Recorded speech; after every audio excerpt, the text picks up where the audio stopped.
So hello guys, I'll be demonstrating how to instantiate a widget or view from your XML in Java and then applying some listeners. So I'll be changing this one to linear layout muna para simple lang. Linear layout. And then let's make this width as match parent. Height would be, yeah, pwede ng ganyan. Then text default hello world. Then these attributes no longer needed. So we can add margin, top, like 110 dp or 100 display pixel para medyo or mag vertical align. If you want, you can gravity, use gravity, layout gravity, and then center vertical. Ayan. Then we can also make the text align. Let's make it center. Ayan. Okay, we have some error here. Text align and gravity. Layout gravity is text alignment. Let's have this one na lang, gravity, and then let's add an ID. So we need to have an ID here so we can instantiate this one as in our Java, no? So ID is text view 1. So I just call it text view 1. And then let's create a button here. Button. Match parent, wrap content. And then let's have this one. Lagyan natin siya ng text. So click me. So we're using linear layout and orientation is, let's make it vertical.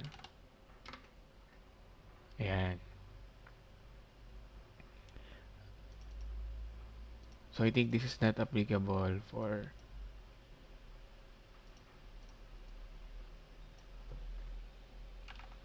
linear layout. So gravity, center. Then margin, top. Let's add some pixels there. So let's also have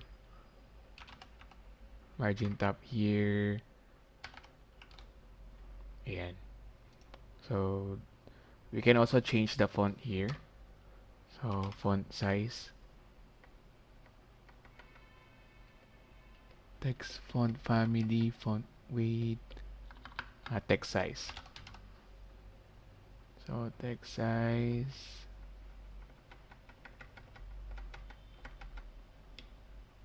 let's make it 20 display pixel. Ayan. Same with click me.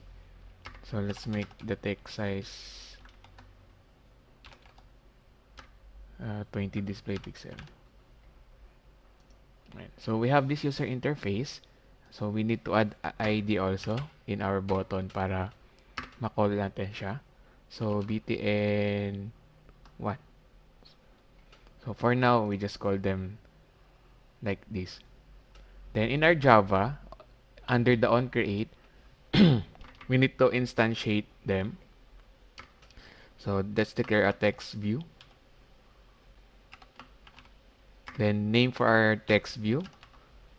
I'll use the same name for the ID para hindi nakalito. So, text view. Then, call find view by ID, r.id, dot tv1. Then, we also do this one for the button. Is equals to button.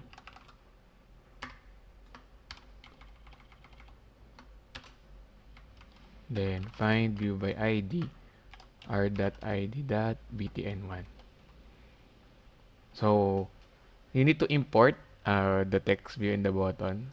So, automatic in-import naman siya ni Android Studio. And now, let's do something. So, let's add a listener for our button. So, btn1 dot set on click listener. Then, I'll create an anonymous. So, new on click listener. Then, this anonymous function or method. So, if I click the button, I'll be calling the text view one that set text to something na the button was clicked. So let's run this one. Just click on the play button here and it will defaultly run our emulator that was already installed in our Android Studio by default. So just wait for the Gradle to finish building the application and show it in our emulator. So there, launching the application up in our emulator. So you can see here sa bottom part nag-i-install siya. Wait nyo lang na matapos siya mag-install. Then there you have it. So mag-install siya. So when we click this one, ayan. So our event listener would be called and gagawin niyo na sa loob, which will set the text of our text view, which is tv1 na to this value. So I hope this demo helped you to understand how to set the event listener. So there's another way to create an event listener. Parang through XML, tapos tatawag ka lang ng function. So let's close this one first. And then mag-add ako ng new button here. Dagdag ako ng bagong button. No. Tapos, I'll name it button 2. So, click me 2 na lang yung nakalagay na text. No, para ganon. And then, you can actually call Android on click here. And then yung function natin. Kunyari, click btn2. So, this function should exist here sa Android. So, gawa tayo ng function na click btn2. So, make it public.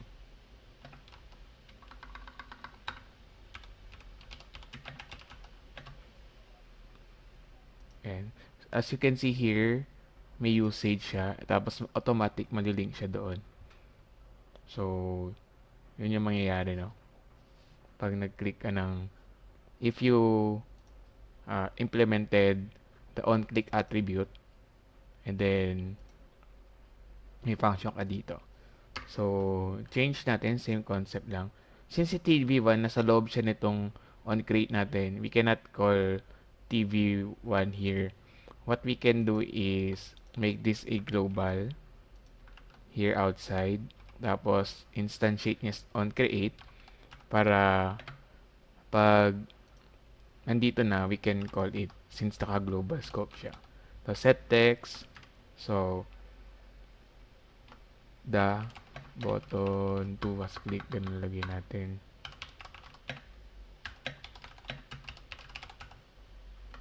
Ayan. So, let's stop yung may nag-run na device diba kanina. Stop lang natin yon, and then recompile natin, and then unrun natin siya. So, there should be 2 buttons sa UI. And pag click natin yung button na yan, mag-change siya ng text depending kung ano yung nakalagay dito. So, pag click me 1, ito. So, ito naman click 2. Oops. May nangyaring error.